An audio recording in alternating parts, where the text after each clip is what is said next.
At first really skeptical ako sabi ko, "Totoo ba talaga yung ine-earn nila? Totoo ba like dollars tapos 5, 6 digit? Seriously?" Hindi nga.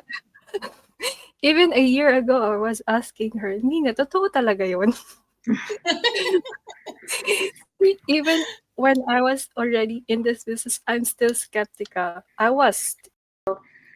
Ako din kasi nun parang may pagka-skeptical, yung kahit nakikita kong mga may 5 digits, 6 digits, until nung nag-post si Coach, Roxanne Yes. ng tinawagan niya talaga yung bangko, tapos sinabi niya na babayaran na Own nila money. yung mortgage nila. Own savings, Tapos yeah. pinakita niya talaga nandun sila sa bank, dala yung draft. Dun ko parang naisip na, "Ay ang galing." Okay.